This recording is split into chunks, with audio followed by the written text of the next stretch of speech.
성냄과 짜증과 두려움이 가득한 인생에 예수 그리스도가 찾아오시면 사랑이 피어난답니다. 이 찬양의 고백에 아멘 하실 수 있습니까? 네. 그런데 그렇게 고백할 수 있는 사람은 또 찬양도 할 수 있답니다. 나는 찬양하리라. 언제까지요? 영원히 할 수 있답니다. 우리 고백을 함께 하나님께 드리며 나아가는 우리 예배 공동체가 되기를 주님의 이름으로 소망합니다. 혹시 목사님한테 혼나 보신 적 있으신가요? 기억에? 저는 좀 많이 있습니다. 제가 교회에 좀 체류하는 시간이 많아서일 수도 있고, 까불어서일 수도 있고, 특히 고등학생 때 좀 많이 혼났는데요. 그 어린 시절 초등학생 때는 선생님들한테 혼나다가 고등학생이 되니까 좀 레벨 업그레이드가 됐는지 담임 목사님한테 좀 혼난 일들이 기억이 납니다. 그 중에 아주 대표적인 게 본당에 와서 드럼을 신나게 치다가 담임 목사님한테 불려가서 엄청 혼났습니다. 그 평일날 이제 고등학생들 겉멋이 들어갖고 막 친구들하고 밴드 만들고 막 기타 치고 막 이러잖아요. 근데 연습할 데가 없는 거예요. 막 하고 싶은 마음이 여기까지 차 있는데, 그래서 야 우리 교회로 가자 하고 애들을 우르르 데리고 와갖고 막 신나게 했습니다. 제가 어린 시절만 해도 교회는 누구에게나 오픈된 곳이었습니다. 감시하는 사람도 없고 그냥 자유롭게 드나들면서 기도도 할 수 있고 악기도 연주할 수 있고 하는 곳이었습니다. 근데 얼마나 세게 했던지 꽤 멀리 떨어져 있는 담임 목사님 사택에까지 그 소리가 들렸는 모양입니다. 화가 많이 난 모습으로 찾아오신 그 얼굴이 아직도 눈에 선합니다. 제가 어릴 때 모교의 담임 목사님은 키가 한 185 정도 되시고요.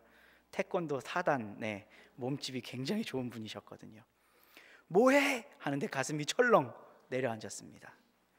그래서 제가 뭘 받았냐 하면 여러분들 잘 받으시는 걸 받았습니다.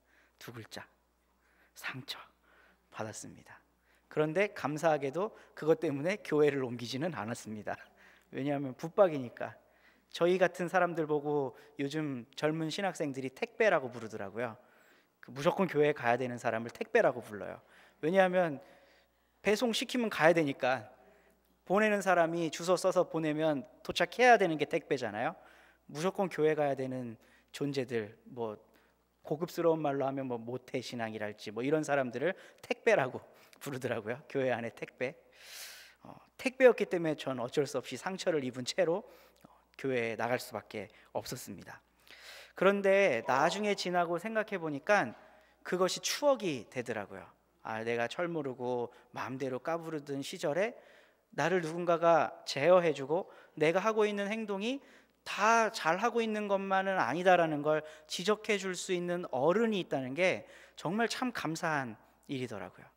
그리고 제 상처가 언제 딱 치료가 됐냐 하면요, 이제 군대 가서 휴가를 유난히 많이 나왔습니다. 제가 해군이어서 휴가를 좀 많이 나온 편이었는데 나올 때마다 의리를 지키느라 모교회 새벽 예배에 나갔습니다. 근데 제 기도는 안 하고, 담임 목사님이 덩치가 크시잖아요. 목소리가 엄청 크세요.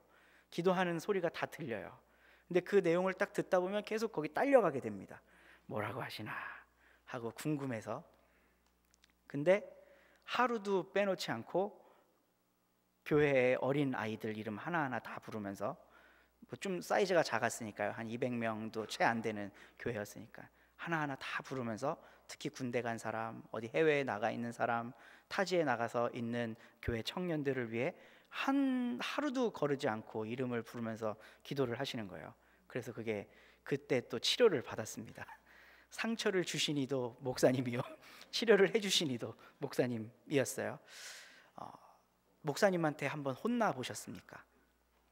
어린 시절이든 지금이든. 요즘 같은 시대에 목회자한테 혼나면 가만히 듣고 있을 분이 있을까 싶기도 한데, 그 혼나는 때가 있었던 분 혹은 앞으로 있으실 분은 복받은 분인 줄로 믿습니다. 감사합니다. 그게 나쁜 일이 아닙니다. 왜냐하면 그것을 통해서 내가 뭘 잘못하고 있는가 한번 돌아볼 수 있기 때문입니다. 그거는 어떤 한 인격이 나의 인격을 침범하는 게 아니라요, 하나님 말씀으로 들으면 가장 좋습니다. 아, 하나님이 나에게 이걸 원하시지 않는구나 라고 자성할 수 있는 사람은요, 하나님이 기뻐하시는 도구가 되고 하나님 반드시 그 상처를 치료해 주십니다. 오늘 우리가 읽은 성경 말씀은 예수님께서 성전을 정화시키신 내용입니다. 사실은 종려주일 때 읽어야 되는 말씀입니다. 예수님이 나귀를 타고 예루살렘 성전에 입성한 뒤에 일어난 사건을 다루고 있기 때문입니다. 막 사람들이 호산나 호산나 하고 자기 외투를 벗어서 예수님 가시는 길 앞에 깔고 나뭇가지를 흔들며 호산나 찬송하리로다 외치는 그런 아주 멋진 광경이 연출된 뒤에 예수님이 이제 성전에 들어가셔서 곧장 일어나는 일입니다. 말씀을 살펴보면 성전에 가시는 길에 예수님이 무화과 나무 하나를 봅니다. 근데 열매 맺지 못하는 것을 보고 꾸짖으십니다. 그리고 나서 성전 안에 딱 들어가셨는데 아수라장인 겁니다. 아마 본문을 유추해서 신학자들이 연구해 본 결과 예수님이 서 있으셨던 곳이 이방인의 뜰이라는 곳입니다. 이곳은 이제 많은 사람들이 와서 기도하고 하나님께 예배를 드릴 수 있는 곳이었습니다. 여기 위에 올라와 보신 분 있으세요? 저 어릴 때는 여기 위에 올라가도 혼났습니다. 그런 기억들 없으신가요? 여기는 성소, 지성소 이래서 강대상 위에 올라가서 뛰어놀면 큰일 나는 그런 곳이었습니다. 근데 여기 올라와도 벌 안 받으니까요, 가끔 궁금하시면 한번 올라와 보세요. 벌 받는지 안 받는지. 네. 여기 위에서 기도한다고 더 잘 되는 것도 아니고 이 앞에서 한다고 더 잘 되는 것도 아니고 이곳은 다 똑같은 성전입니다. 이곳이 아니더라도 믿는 사람이 기도하는 그곳이 바로 성전이라고 우리는 이해하고 있습니다. 그런데 예수님이 사시던 때만 해도 그런 게 잘 안 되던 때였어요. 성소와 지성소는 선택받은 제사장들만 들어갈 수 있었고 그 다음 뜰은 레위인들이나 이스라엘 선택받은 백성들만 들어갈 수 있었습니다. 그리고 그 다음 바깥뜰, 오늘 본문의 배경이 되는 그 뜰에 이제 다양한 사람들이 모여서 하나님께 예배도 드리고 거룩한 예식에 참여도 하고 이럴 수 있었는데, 예수님이 그곳에 딱 발을 들이자마자 보신 풍경이 장사하고 돈을 바꾸는 일이었습니다. 아마 시장을 방불케 했을 것 같습니다. 돛대기 시장, 이렇게 시끄럽고 막 팔고 사고 하는 일이 막 일어났겠죠. 예수님이 너무 화가 나셨는 모양입니다. 그 사람들이 파는 상을 둘러엎고 내어쫓고 의자를 엎으시면서 아무나 물건을 가지고 성전 안으로 지나다님을 허락하지 않으셨다라고 기록되어 있습니다. 그리고 나서 17절 말씀에 가르쳐 이르시되 기록된 바 내 집은 만민이 기도하는 집이라 칭함을 받으리라고 하지 아니하였느냐. 내 집, 하나님의 집은 기도하는 집이다 라고 설명을 하십니다. 그리고 나서 그 사람들에게 너희가 이곳을 강도의 소굴로 만들었다 라고 꾸짖으십니다. 그리고 나서 이어지는 말씀은 대제사장들과 서기관들이 예수님을 어떻게 죽일까 하고 꾀하는 장면이 나옵니다. 그리고 그 이외에 다른 사람들은 예수님이 가르치신 그 말씀에 귀를 기울이고 놀랍다라고 평가를 합니다. 그리고 그 날이 저물고 성 밖으로 다 나가고 하루가 마무리가 되는 것이 오늘 우리가 읽은 말씀입니다. 근데 이 말씀이 계속 읽으면 읽을수록 별로 매끄럽지가 않습니다. 첫 번째는 예수님에게 도대체 어떤 권위와 어떤 권세가 주어졌길래 그 사람들이 하는 걸 못하게 했을까? 막 꾸짖고 둘러엎고 막 지금 이러고 있거든요. 예수님이 그 정도로 힘 있는 분이었나 싶은 질문이 생깁니다. 그리고 두 번째는 너희가 강도의 소굴을 만들었다라고 했잖아요. 근데 여기는 지금 돈을 주고 물건을 사는 아주 정상적인 시장 경제가 운영되고 있는 곳입니다. 거기에 왜 강도의 소굴이라는 말이 나올까 하고 또 약간 의문이 듭니다. 그리고 만약에 예수님한테 혼났어요, 지금 이 사람들이. 그러면 누가 제일 상처를 받아야 될까요? 상식적으로 한번 생각해 보십시오. 물건 팔던 사람들이 상처를 받아야 되지 않을까요? 그렇죠. 내가 하고 있는 일을 못하게 하니까 물건을 팔던 사람들이 상처를 입어야 마땅한데 18절 말씀을 읽어보면 상처를 받는 대상이 좀 다릅니다. 대제사장들과 서기관들이 듣고 예수를 어떻게 죽일까 논의하기 시작합니다. 뭔가 자기들한테 거북스러운 게 있으니까 이런 반응을 하게 됐을 거예요. 그래서 이 말씀을 읽어보면 좀 우리가 생각하는 상식하고는 잘 맞지 않는 것 같아 보입니다. 그래서 성경을 자꾸 보고 이 성경과 관련된 다른 내용들도 좀 읽어보아야 이래서 이 말씀이 이렇게 기록됐구나 라는 걸 알 수가 있게 됩니다. 제가 주석서의 도움을 조금 받은 대로 설명을 해드리겠습니다. 이때 당시에 이제 세겔이라고 하는 히브리, 그러니까 그 유대인들의 화폐로 물건도 사고 팔고 했는데, 이방인의 뜰이라는 곳에는 꼭 유대인들의 화폐만 통용되는 게 아니라 그 당시 지중해 연안의 많은 나라의 화폐들이 통용됐습니다. 뭐 이집트 화폐, 로마 화폐, 뭐 다양한 화폐들이 통용이 되던 때였습니다. 그래서 그 이방인의 뜰에서 화폐, 그러니까 성전세를 내려면 세겔이라고 하는 단위로만 냈어야 되는데 각자 자기가 가지고 있는 돈을 가지고 와서 세겔로 바꾸어서 이제 하나님께 헌금을 드리는 형태였습니다. 근데 여기에 꼭 등장하는 무리들이 있습니다. 세 글자 사기꾼들이 등장합니다. 거기에서 장사하는 사람들은 이익이 생겨야 장사를 하지 않겠습니까? 그리고 또 한 부류의 사람들이 있습니다. 비둘기를 파는 사람들을 예수님이 못 팔게 하셨다 하는데, 제사를 드릴 때 우리가 레위기 말씀을 다 보아서 아시겠지만 소나 양이나 염소나 비둘기나 집비둘기, 산비둘기, 뭐 고운 가루 이런 것들이 다 그 제사의 도구로 사용되는 제물들입니다. 그런데 여기에 다른 제물들은 언급이 되지 않고 비둘기만 언급이 됩니다. 이 비둘기는 가난한 사람들이 사는 제물이었습니다. 아이를 낳았거나 아니면 그의 유산이 되었거나 그 한센병에 걸려서 고통 당했는데 제사장한테 보이고 다 나아서 기쁨으로 예물을 드리고 싶은데 돈이 없어서 못 드리는 사람들을 위해 비둘기를 마련해 둔 것입니다. 그래서 집비둘기 혹은 산비둘기를 드릴 수 있었는데 이곳에서 파는 비둘기가 쌌을까요? 비쌌을까요? 비쌌죠. 통닭 한 마리에 한 15,000원쯤 하죠. 뭐 누구든 마음 먹으면 한 번쯤 먹을 수 있을 겁니다. 근데 한 30만 원 한다고 생각해 보세요. 가난한 사람들 못 먹지 않겠습니까? 선택할 게 그거밖에 없는데 지금 가난한 사람들이 제물로 선택할 수 있는 게 비둘기 뿐이었을 텐데 이거가 점점 비싸지기 시작한 거예요.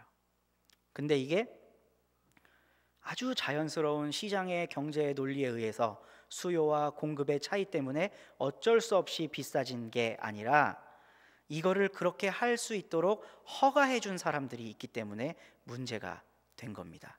누가 허가해 줬을까요? 제사장과 서기관들이 그걸 허가해 준 겁니다. 원래 그 이방인의 뜰은 물건을 매매하는 곳이 아니라 기도하는 곳입니다. 예배드리는 장소입니다. 그런데 그것을 허가해 줄 수 있는 권력이 있는 사람만 여기서 너희가 장사해라, 그리고 그거 갖고 와서 제사 드려라 라고 할 수 있는 건데, 그 사람들이 허용하지 않으면 고리로 그 화폐 교환을 하거나 아니면 아주 비싼 가격에 비둘기를 팔 수가 없었을 겁니다.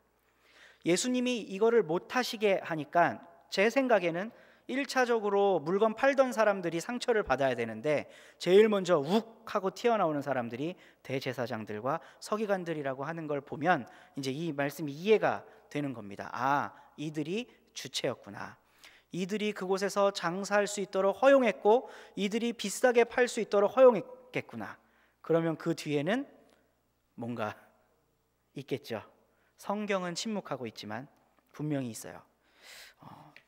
미시나라고 하는 유대의 문서가 있습니다. 이거는 이제 랍비들이 옛날 고대로부터 내려져 오던 장로의 유전, 모세의 율법이 구전으로 전달되는 것을 기록한 책입니다.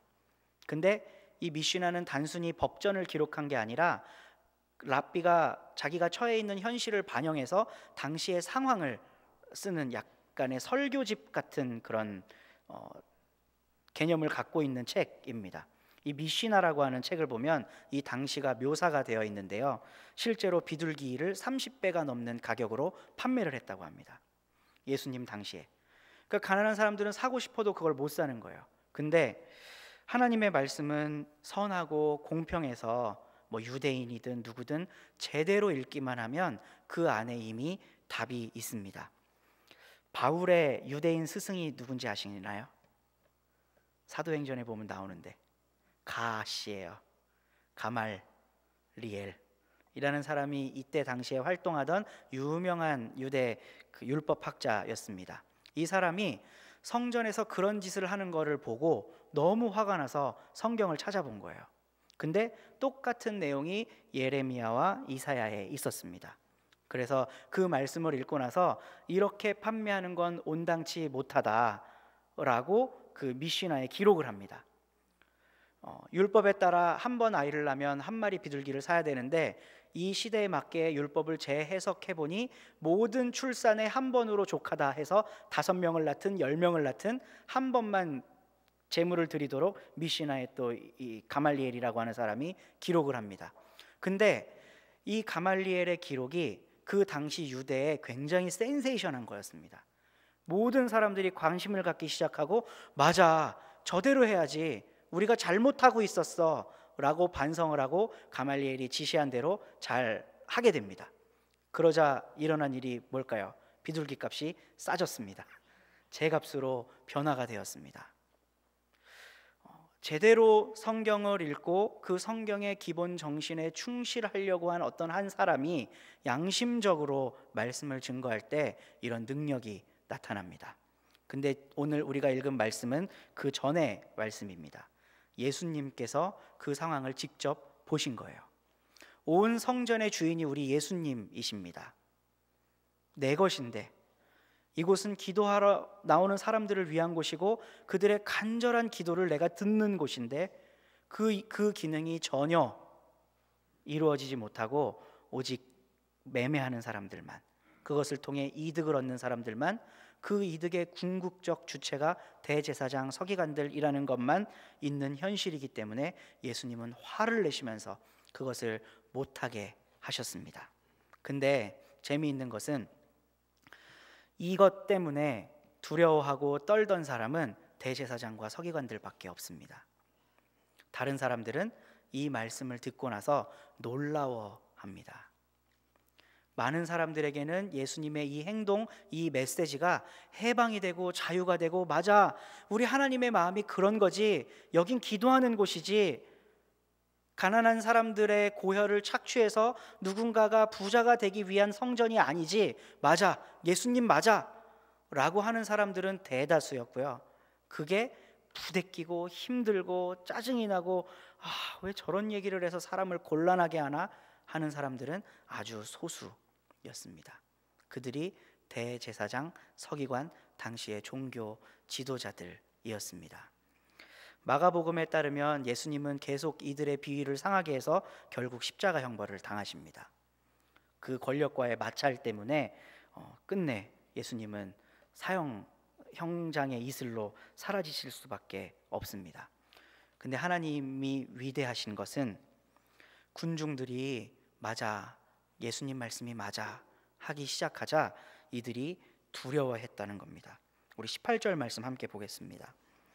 대제사장들과 서기관들이 듣고 예수를 어떻게 죽일까 하고 꾀하니 이는 무리가 다 그의 교훈을 놀랍게 여김으로 대제사장들과 서기관이 그를 두려워하기 시작했다 라고 기록되어 있습니다. 이들의 두려움이 예수님을 죽음으로 몰고 가고 있는 것입니다. 오늘 예수님은 한 번의 행동을 하십니다. 그런데 그 예수님의 행동에 반응하는 부류는 두 부류입니다. 한 부류는 맞아, 우리 예수님 하시는 게 옳아 라고 하는 부류이고요, 또 한 부류는 그것 때문에 불편하고 힘들고 부대껴 하는 부류입니다. 오늘도 하나님의 말씀은 여전히 선포되었고 그 말씀은 예수님의 말씀에 기초해 있습니다. 근데 우리들 중에 누구든지 맞아, 아멘이야, 그 말씀이 진리지 라고 한다면 우리는 이때 당시에 예수님의 말씀을 듣고 놀랐던 그 무리가 될 것입니다. 그런데 뭔가 불편하고 힘들어지고 마음 상하는 일이 있다면 내 위치가 대제사장과 서기관과 같지 않은지 우리는 돌아보아야 합니다. 예수님은 성전을 모든 사람에게 공개하셨습니다. 내 집은 기도하는 집이다. 이것도 역시 예레미야와 이사야에 나와 있는 말씀입니다. 그리고 열왕기 상에서 솔로몬이 왜 성전이 만민이 모여야 하는 곳인지를 또 진하게 한번 이야기를 합니다. 제가 그 구절을 한번 읽어드리겠습니다. 열왕기상 8장 41에서 43절까지 말씀인데요. 또 주의 백성 이스라엘에 속하지 아니한 자 주의 이름을 위하여 먼 지방에서도 온 이방인이라도 저희가 주의 광대한 이름과 주의 능한 손과 주의 펴신 팔의 소문을 듣고 와서 이 전을 향하여 기도하거든 주는 계신 곳 하늘에서 들으시고 무릇 이방인이 주께 부르짖는 대로 이루사 땅의 만민으로 주의 이름을 알고 주의 백성 이스라엘처럼 경외하게 하옵시며 또 내가 건축한 이 전을 주의 이름으로 일컫는 줄을 알게 하옵소서 하고 솔로몬이 기도를 합니다. 솔로몬은 성전을 지은 사람입니다. 첫 번째 사람이죠. 근데 이 성전을 지어놓고 하나님께 올려드리는 기도에 하나님 우리 예쁘지요? 우리가 잘 지어놨으니 이제 복 주십시오 하지 않습니다. 이곳은 열방을 향해 열려있는 곳입니다. 이 백성 이스라엘에 속하지 아니한 자라고 할지라도 주의 이름을 위해 먼 지방 이방에서 이 땅에 왔다고 할지라도 이곳에서 간절히 주님의 이름을 부르면 주님이 하늘에서 능한 손과 펴신 팔로 그 소문을 듣고 기도하는 자들의 기도를 응답해 주신다고 솔로몬이 이야기하고 있는 겁니다. 이 말씀에 모두 아멘 하실 수 있습니까? 우리 교회도 그런 곳입니다. 누구에게 점유된 곳이 아니라 모두의 교회입니다.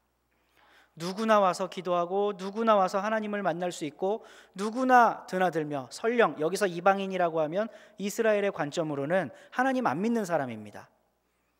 오늘날로 똑같이 따지면 비기독교인이라고 할지라도 이곳에 와서 뭔가 거룩한 마음으로 하나님을 찾기 시작하면 하나님은 그 기도를 들으신다는 겁니다. 그 성전의 기본적인 질서가 우리 안에 회복되지 않아 있고 우리 안에 뭔가 막힌 담이 딱 있다면 우리 속에 어떤 영이 있는 거냐면요, 대제사장과 서기관의 영이 있는 겁니다. 성소와 지성소를 나누고 안뜰과 바깥뜰을 나누고 이방인의 뜰을 나누어서 역할을 각각 다르게 하고 이곳에서만 하나님의 임재를 경험할 수 있다, 우리만 할 수 있다라고 하는 그 마음이 바로 대제사장의 마음입니다. 오늘 하나님은 우리들에게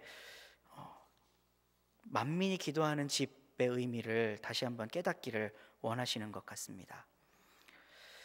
예수님께서 우리 안에 뭔가 메시지를 던져주실 때 우리가 놀랍고 감사하고 그 메시지를 경외할 수 있다면 우리는 그 당시에 예수님의 말씀을 직접 들었던 사람들과 똑같은 사람이 됩니다.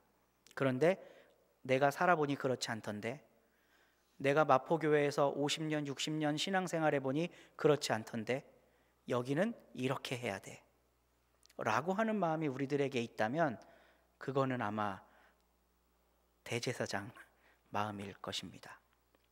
오늘 주님 말씀 앞에 선 우리들이 주님의 선포된 말씀에 놀라는 사람들 될 수 있기를 주님의 이름으로 소망합니다. 모든 것을 위해 십자가 지시고 우리 때문에 죽으신 그 예수님은 우리 인생의 문제 어느 것 하나라도 놓치는 것 없이 전부 다 해결하셨습니다.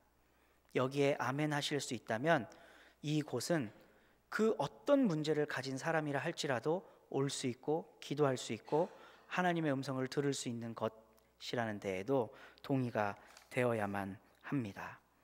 예수의 복음 선포에 놀라는 사람, 예수님께서 하신 메시지를 듣고 감격하는 사람은 복된 사람입니다. 그런데 그것이 두려운 사람은 이미 이 세상에서 구원받았다고 착각하고 있는 사람입니다. 그들에겐 예수님의 꾸짖음, 놀라운 심판이 기다리고 있습니다. 그러나 너무 두려워하지 마십시오. 아까 서두에 제가 목사님한테 혼나본 사람 있냐고 물어봤죠. 다 치유됩니다. 하나님께 한번 호되게 혼나고 하나님 제가 생각해 보니까 잘못한 것 같네요 하면 우리 하나님 어떻게 하실까요? 용서하시고 안으시고 치유하십니다. 그래서 예수님을 이 땅까지 보내주셨습니다. 그 은혜를 우리 모두가 다 느끼고 경험하고 한 사람도 열애 없이 예수님의 은혜 때문에 놀라는 우리 마포교회 성도님들이 될 수 있기를 주님의 이름으로 소망합니다. 기도하겠습니다.